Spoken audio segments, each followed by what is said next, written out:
UP के कई शहरों में गरजा बुलडोजर, तौकीर का किला हुआ जमींदोज, मौलाना के करीबियों पर बड़ा एक्शन। नमस्कार, आप देख रहे हैं कैपिटल टीवी का खास शो दो टूक। मैं हूं परवीन शेख। यूपी से लेकर बिहार तक बाबा का बुलडोजर खूब गरज रहा है। यूपी में आज बरेली में तौकीर रजा के गुर्गों पर बुलडोजर चला।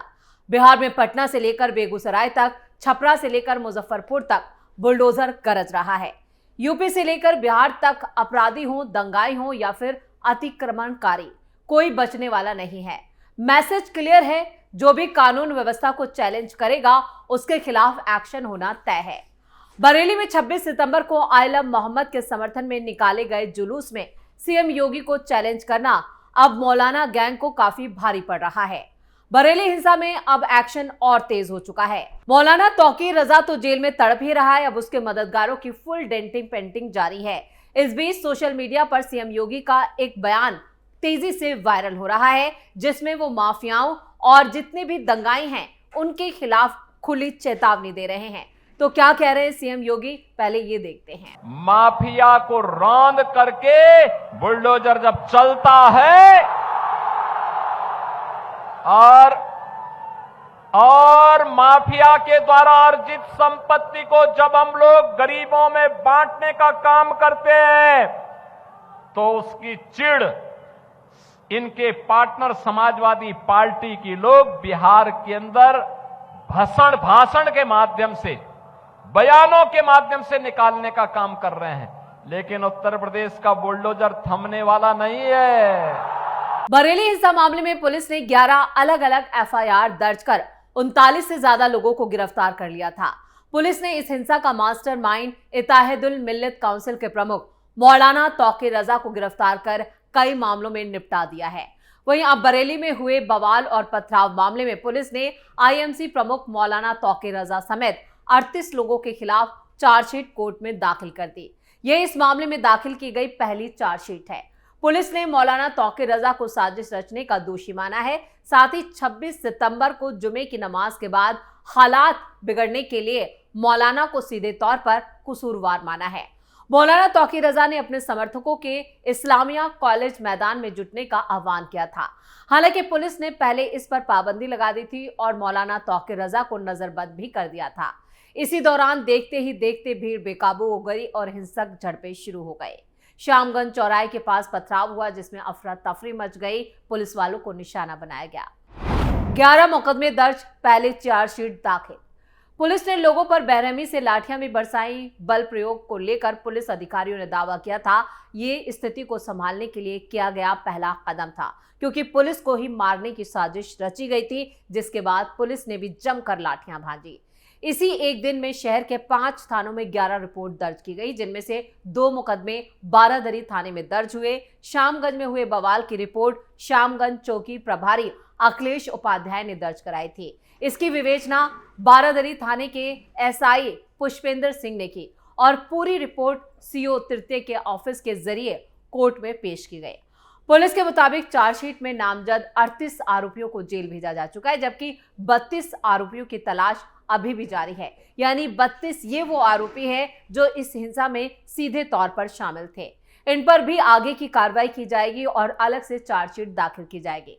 चार्जशीट में जिन 38 लोगों पर आरोप लगाए गए उनमें शामिल हैं मौलाना तौकीर रजा, डॉक्टर नफीस, फरहान, रजा खान, कलीम, मोबिन, पार्षद अनीस सकलैनी, मोइन सिद्दीकी, फैजुल नबी खान, अरशद, फरहत खान, मोइन अली, आजम, उमेद, मुस्तकीम, अरबाज, नाजिम रजा, मोहसिन, शाकिब, रकीफ, जुनैल, तोहीन, फैसल, मोबिन शाह और सुभान। इसके साथ ही शमशाद, ताजीम, शान, नदीम, रिजवान, मतलब इस तरह के तमाम नाम इसमें शामिल हैं। साथ ही साथ आरिफ और शफीक अहमद। आरिफ का खासतौर से जिक्र करेंगे। आरिफ ये वही शख्स है जिसका पूरा जो बुलडोजर जो शोरूम है उसे ध्वस्त किया गया और इसमें एक 15 साल का लड़का भी शामिल है जिसे नामजद किया गया है। पुलिस का साफ कहना है कि जांच जारी है और जो भी आरोपी अब तक फरार हैं उनके खिलाफ भी कार्रवाई की जाएगी। यानी 32 आरोपी बरेली हिंसा में अभी तक फरार हैं, जिनको तलाश जो है उसके लिए एक खास स्पेशल टीम बनाई गई है। इस बीच सीएम योगी ने भी पुलिस अधिकारियों के साथ एक बड़ी बैठक की, जिसमें खासतौर से बरेली हिंसा में फरार आरोपियों के बारे में उन्होंने जानकारी हासिल की और कहा कि इनके खिलाफ एक्शन और तेज किया जाए। साथ ही साथ सीएम योगी ने एक खास टीम बनाई है और इसकी कमान भी बरेली के सीनियर अधिकारियों को, पुलिस अधिकारियों को दी गई है, जो ये पता लगाएंगे कि ये 32 आरोपी कहां हैं और इनकी धरपकड़ अब कैसे की जाए। बुलडोजर एक्शन के साथ साथ अब इन 32 आरोपियों के पीछे जांच एजेंसियां लग चुकी हैं। तौकीर के घर से पेट्रोल बम और हथियार बरामद। बरेली में 26 सितंबर को आई लव मोहम्मद कैंपेन के नाम पर हुई हिंसा जो थी वो एक सोची समझी साजिश थी। पुलिस एफआईआर में भी इसका खुलासा हुआ है और अब चार्जशीट में भी इसका जिक्र किया गया है कि आईएमसी प्रमुख मौलाना तौकीर रजा खान ही आरोपी नंबर 1 है। उन्होंने ही दंगाइयों को यह आदेश दिया कि आज शहर का माहौल बिगाड़ना है, चाहे इसमें पुलिस वालों की हत्या ही क्यों ना करनी पड़े और मुसलमानों को अपनी ताकत दिखानी होगी। पुलिस ने तौकीर रजा समेत 105 से ज्यादा दंगाइयों को उस वक्त गिरफ्तार किया, जबकि 10 एफआईआर में 3000 से ज्यादा लोग शामिल हैं। हिंसा में 10 पुलिसकर्मी भी घायल हुए, जिसका जिक्र चार्जशीट में किया गया है। पुलिस ने अवैध हथियार बरामद किए और जुमे की नमाज के बाद आला हजरत दरगाह और तौकीर रजा के घर के बाहर सैकड़ों की तादाद में प्रदर्शनकारी जुटे। सभी आई लव मोहम्मद के पोस्टर लेकर मार्च निकालने की कोशिश में थे, लेकिन प्रशासन ने प्रदर्शन की इजाजत नहीं दी, जिसके बाद ये प्रदर्शन कैंसिल भी किया गया। लेकिन उसके बावजूद भीड़ जुटने लगी और भीड़ में से कुछ ने गुस्ताखी नबी की एक ही सजा, सरतन से जुदा जैसे उग्र नारे लगाए, जिससे माहौल तनावपूर्ण हो गया और भीड़ ने तौकीर रजा के बयान का हवाला देते हुए नारेबाजी और तेज कर दी। और मौलाना तौकीर रजा ने इस बीच कहा था, आज शहर का माहौल बिगाड़ना है, चाहे इसमें पुलिस वालों की हत्या भी करनी पड़े और मुस्लिमों की ताकत दिखानी है। यही एक बयान मौलाना तौकीर रजा की साजिश को पर्दाफाश करता है और उनके इरादों को साफ साफ दिखाता है। पुलिस ने जो चार्जशीट कोर्ट में दाखिल की है, पहली चार्जशीट है और इसमें इस बयान का जिक्र किया गया है कि कैसे मौलाना तौकीर रजा ने उस भीड़ को उकसाया और पुलिस वालों को निशाना बनाने के लिए इनडायरेक्टली एक तरह से कहें कि संकेत दिया, जिसके बाद अब मौलाना तौकीर रजा आजीवन सिर्फ जेल में ही रहने वाला है। इसके बाद भीड़ सरकार विरोधी नारे लगाते हुए उग्र हो गई। कोतवाली क्षेत्र, आलिमगीरपुर, सिविल लाइंस, बड़ा बाजार और बनस मंडी में दुकानें बंद कर दी गईं। गाड़ियों पर पथराव किया गया और पुलिस ने इस मामले में जो एफआईआर की उसमें तो प्रदर्शन में अपराधियों को पहले से ही बुलाया गया था, इसका भी जिक्र किया गया। आईएमसी प्रमुख तौकीर रजा, उनके सहयोगी नदीम और दूसरे पदाधिकारियों ने साजिश रचकर हिंसा को अंजाम दिया। भीड़ ने पुलिस पर अवैध हथियारों से फायरिंग तक की, जिसमें जान से मारने का इरादा साफ था।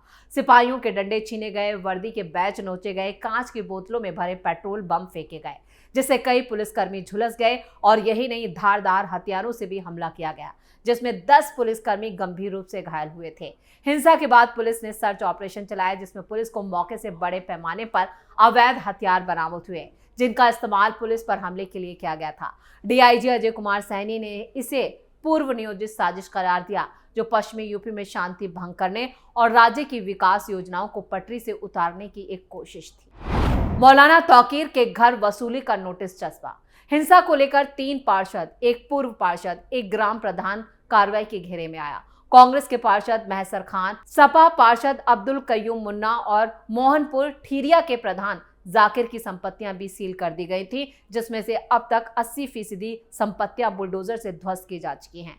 कई जनप्रतिनिधियों तक भी इस बवाल की जांच पहुंची। बवाल के बाद पार्षद अनीस सकलेनी को जेल भेजा गया। अभी तक अनीस सकलेनी जेल में है और चार्जशीट में इसका नाम भी है। फरीदापुर चौधरी के पूर्व पार्षद वाजिद बेग 1200 वर्ग मीटर जमीन पर 10 करोड़ की लागत से बने बारात घर को उसी वक्त सील कर दिया गया और उसके 1 हफ्ते बाद इस बारात घर को भी जमींदोज कर दिया गया। पुलिस के मुताबिक बवाल से पहले मौलाना यहीं पर ठहरा था और इसके बाद ही बारात घर को कार्रवाई के घेरे में ले गया। दूसरी तरफ बारात घर के मालिक वाजिद बेग ने मौलाना से किसी भी तरह के ताल्लुक से इनकार किया था और जांच की मांग भी की थी। वो 2007 में समाजवादी पार्टी से पार्षद निर्वाचित हुआ था। उसने बताया कि वो अब इस पार्टी में नहीं है, लेकिन उसके बावजूद उस पर कार्रवाई की गई और अभी फिलहाल वो जेल में है। राजस्व अधिकारियों का तगड़ा एक्शन। फाइक एनक्लेव में सीलिंग की जमीन पर कब्जे होने के मामले में राजस्व अधिकारियों ने रिकॉर्ड खंगाले थे, जिसके बाद नगर निगम ने अपनी जमीनों को कब्जा मुक्त करना शुरू कर दिया था।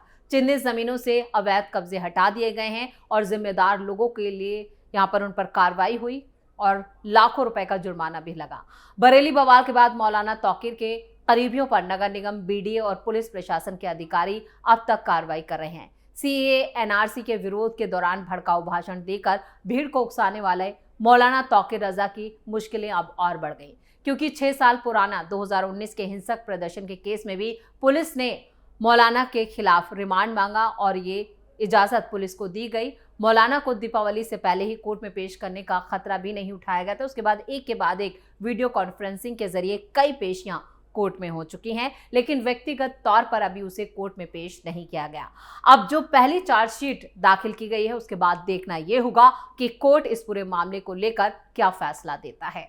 कुल मिलाकर पुलिस की तरफ से जो पहली चार्जशीट दाखिल की गई है, जिसमें 38 लोगों को नामजद किया गया है और 32 की तलाश की बात की गई है, उससे साफ है कि मौलाना तौकीर रजा के अभी कई करीबियों को गिरफ्तार किया जाएगा, जिनके लिए पुलिस टीम की जो दबिश है वो जारी है। खासतौर से बरेली और दिल्ली का भी कनेक्शन जोड़ा जा रहा है। दिल्ली के कई मुस्लिम इलाकों में पुलिस की टीमें दबिश दे रही हैं। बताया जा रहा है, जो जानकारी सामने आई है कि कई लोग दिल्ली में भी छिपे हो सकते हैं और उनकी गिरफ्तारी के लिए भी ताबड़तोड़ एक्शन जारी है। अब कोर्ट में जो चार्जशीट दाखिल की गई है, उसको लेकर कोर्ट का क्या रुख रहता है और कब तक सुनवाई होती है, इस पर सभी की नजरें टिकी हुई हैं। इसी के साथ इस खास शो में इतना ही। वीडियो कैसा लगा कमेंट करके अपनी राय जरूर दें। वीडियो को लाइक करें, शेयर करें और कैपिटल टीवी को सब्सक्राइब जरूर करें।